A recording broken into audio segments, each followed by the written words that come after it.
Bienvenue dans Poker Builder. Aujourd'hui, on parle d'un concept qui change complètement ta manière de voir le poker, la fold equity. En clair, c'est ta capacité à gagner un pot parce que l'autre passe, même si tu n'as pas la meilleure main. L'idée est simple, au poker, tu ne gagnes pas uniquement en montrant les cartes, tu gagnes aussi quand tu racontes une histoire crédible et que ton adversaire décide que continuer coûte trop cher ou semble trop risqué. Quand tu mises, tu ne paies pas seulement pour améliorer ta main, tu achètes parfois une chance que l'autre abandonne. Mais attention, la fold equity n'est pas magique, elle dépend de conditions très concrètes. On va les voir ensemble, sans calcul, juste avec de l'intuition utile. Premier facteur, le profil de l'adversaire. Contre certains joueurs, ta fold equity est énorme. Ce sont les joueurs prudents, ceux qui n'aiment pas prendre des décisions difficiles, ceux qui ont tendance à respecter les mises. Ils vont folder quand la situation devient floue. A l'inverse, il existe des joueurs qui détestent folder. Ils payent pour voir, ils s'accrochent avec une paire faible, ils se disent que tu bluffes comme moi souvent. Contre eux, ta fold equity chute. Et si tu mises trop en bluff, tu te retrouves à brûler des jetons. Question simple à te poser. Est-ce que cette personne est capable de folder une main moyenne? Si la réponse est non, ton bluff perd une grande partie de son intérêt. Deuxième facteur, le board, c'est-à-dire les cartes communes et surtout ce qu'elles représentent.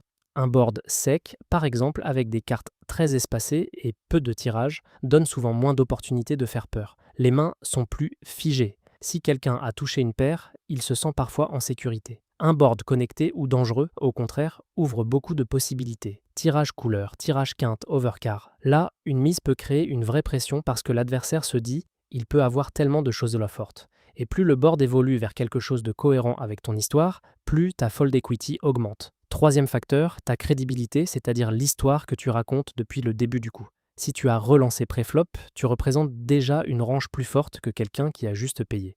Si ensuite tu s'ébêtes sur le flop, tu continues à raconter une histoire logique. J'ai souvent une main forte ou un gros tirage.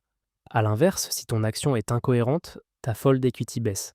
Par exemple, tu n'as montré aucune agressivité, puis tu envoies une grosse mise sur une carte qui ne change rien. Beaucoup de joueurs vont se dire « ça sent le bluff ».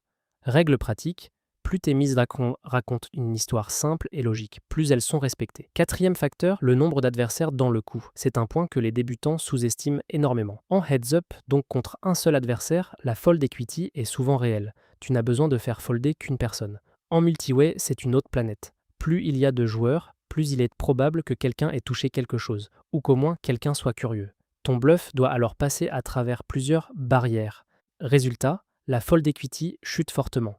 Conclusion simple, bluff davantage en heads-up et beaucoup moins en pot multiway, surtout si tu n'as pas d'équité, c'est-à-dire aucune chance réaliste d'améliorer. Maintenant, prenons un exemple concret très classique où la fold equity devient évidente. Tu relances pré-flop, un joueur paye. Le flop vient avec une dame et des petites cartes, par exemple dame 9-2. Tu mises et il paye. La turn amène une carte effrayante, par exemple un as. Pourquoi c'est intéressant? Parce que l'as avantage ton histoire. Si tu as relancé pré-flop, tu peux très bien avoir un as. Et si ton adversaire a payé flop avec une main moyenne, par exemple une dame moyenne ou une paire, l'arrivée de l'as peut lui faire très mal mentalement. Dans ce spot, mise et turn peut générer beaucoup de fold equity, même avec une main faible parce que tu représentes naturellement l'as. Ta mise a du sens, le board te donne une excuse crédible. Bien sûr, ça ne marche pas tout le temps, mais l'idée est là.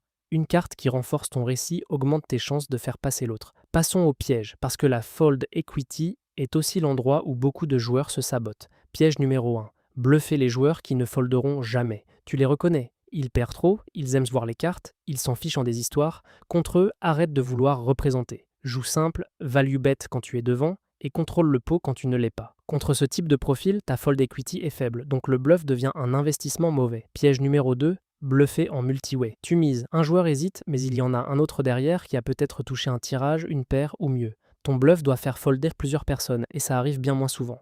Donc si tu débutes, garde une règle stricte. En pot à 3 joueurs ou plus, bluff peu, et surtout choisis des bluffs qui ont un plan, par exemple un tirage qui peut s'améliorer. Piège numéro 3, ne pas penser à ce que ton adversaire représente. Si ton adversaire a montré de la force sur plusieurs streets, ta fold equity diminue. Quelqu'un qui mise fort puis continue de montrer de la confiance est moins susceptible de lâcher. Alors que quelqu'un qui check, qui paye timidement, qui semble subir le coup, est souvent plus facile à faire folder au bon moment. Alors comment utiliser la fold equity de manière simple dès ta prochaine session? Voici un mini plan en 3 questions, très facile à appliquer. 1. Est-ce que mon adversaire sait folder? 2. Est-ce que le board me permet de raconter une histoire crédible? 3. Suis-je en heads up? Si tu as 3 oui, tu as probablement un bon spot pour mettre la pression.